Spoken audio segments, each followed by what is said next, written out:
have the same concerns and, you know, maybe offer assistance wherever possible? I certainly do, yes, yes. Yeah. I think this is one of the things that, that is really heartening, that I find that when you talk to people about these cases, even people who have very busy lives and they're doing completely different things, when they hear the details of a case like Babar's, and certainly when they hear the details of what American supermax prisons are like, I think I find that their instinct is to rush to the computer and definitely sign up. And many of my friends have signed up on the basis of just knowing a little.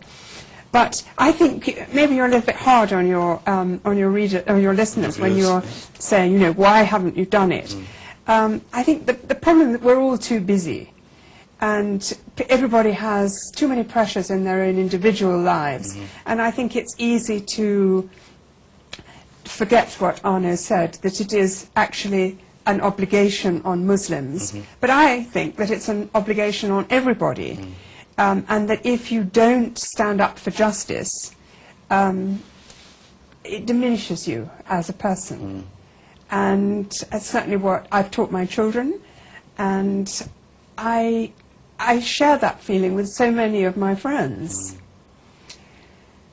So even when you're very busy, as Arno said, it doesn't take a minute to do it. Even I am a bit of a dunce with the computer, but it was easy, absolutely easy.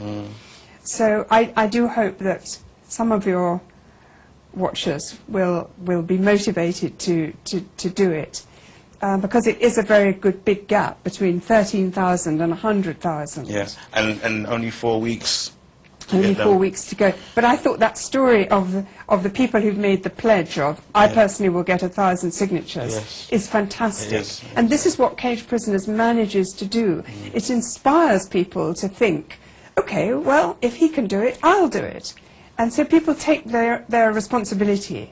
And I think that's what we really want in this. Lots and lots of people taking the responsibility of trying to correct something, which, frankly, our governments of Blair, Brown, and now Mr. Cameron have simply not bothered about. I mean, it's not rocket science to realize that an extradition treaty like this, which was passed in a rush and a hurry and a panic after 9/11, was a really bad piece of law. So, I mean, yeah, that's interesting. It would be very good to maybe try to get the message across to them a little bit more, to say, you know, don't be ashamed, don't be shy, guys, come on, just do something about this, because actually it would actually help them to get more support from the public, don't you think? You know, in these sort of situations, but maybe we just have to get these messages in the best way possible. But Ahnu, in terms of Cage Prisoners and, you know, the activities that you are doing to raise awareness, you know, maybe you can enlighten us a little bit more about that as well. Basically what we're trying to do is to do some research and see how this, what we call Islamophobia and terror has been systematic. It's not, the case of Babar Ahmad is not isolated. That's not one single case.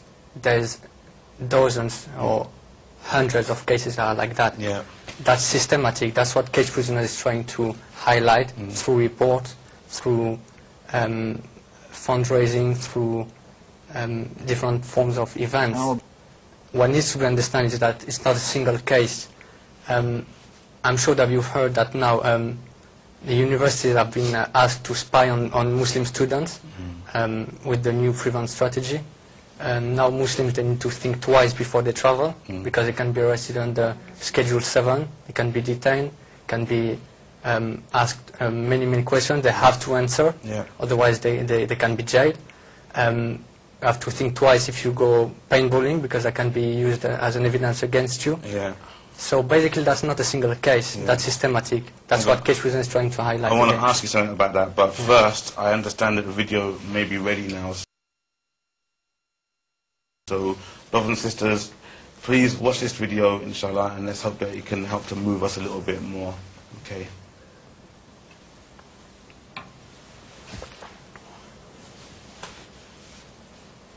Our brother in Islam, Babar Ahmad, is in prison. And he could be out, but it depends upon you, at least in part, to do your effort and to make a contribution. All you have to do is sign the petition. 100,000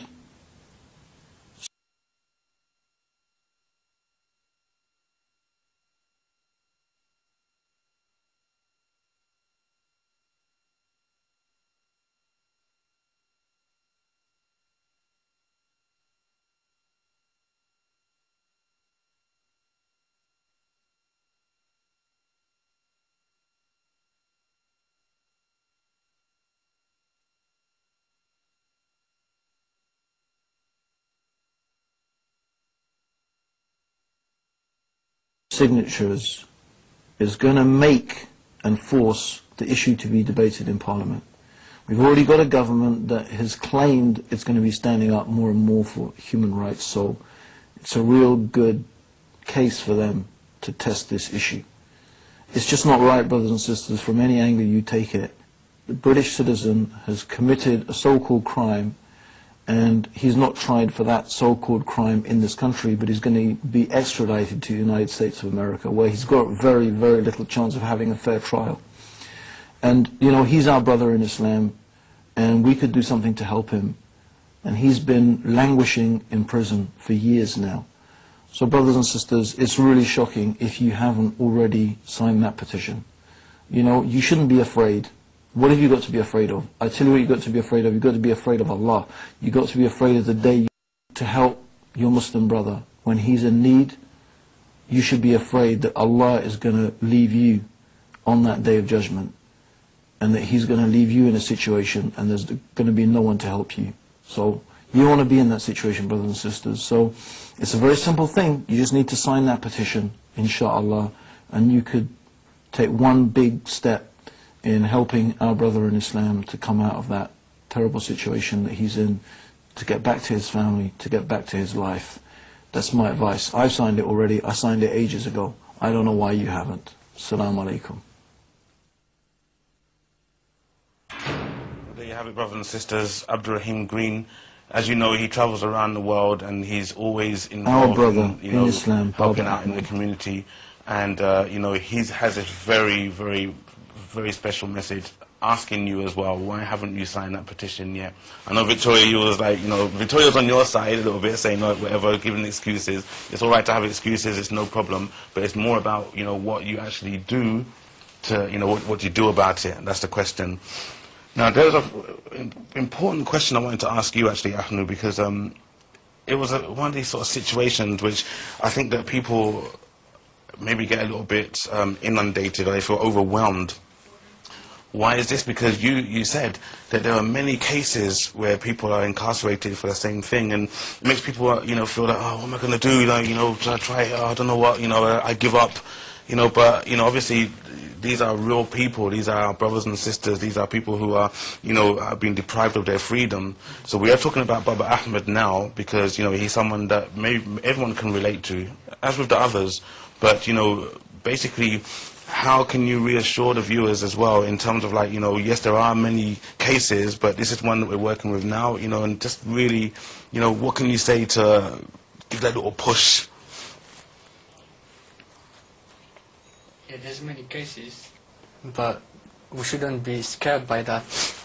As I said, like, you're not going to protect yourself by lowering your head. There's actions to take, and the petition is one that you can take, and that will help this brother, and that you will help yourself. Now, as I said, that's only one case, but that's a key case, because it's so extreme, and it's really, I mean, it's really surprising that the UK government is ready to send one of its own citizens to another country. And something that needs to be said as well is that the UK is the only country, as far as I know, that accepts to extradite his own citizen for him to be tried there and to be jailed there. If you take a country like France, for example, they don't extradite their own citizen. Same for Germany and Austria. No, I'm so sorry to cut you because unfortunately we're running out of time, and this is usually happens. Victoria, I mean, I hope you'll join us again. Well, thank you very much. Yeah, because, you know, obviously it's also an inspiration to see you here when you're with us, and, you know, the viewers, you know, we understand that, you know, what you're doing is a really great thing. And people always say to me as well, like, when is Victoria going to become a Muslim? Because we love her. You know, this is the really big question, you know. I know you must get it all the time, but, you know, this really appeals to us so much. But listen, brothers and sisters, thank you for joining us, and please make sure that you sign that petition. I'd like to thank my guests, Victoria Britton and Ahnu Mafil.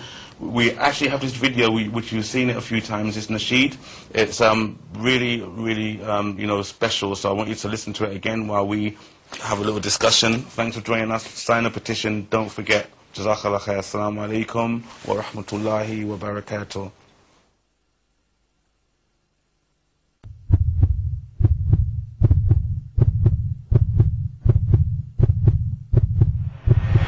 Life is one big road. Life is one big road with a lot of. Life is one big road with a lot of signs and more signs. Life is one big road. Life is one big road with a lot of. Life is one big road with a lot of signs and more signs. Born and raised in England, but you want to judge me as American. Fly me down to Washington, judge me where we come from.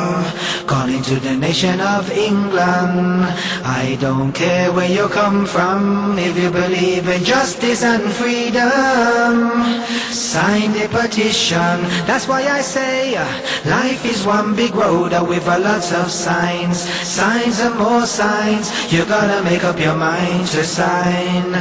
You gotta make up your mind to sign, yes.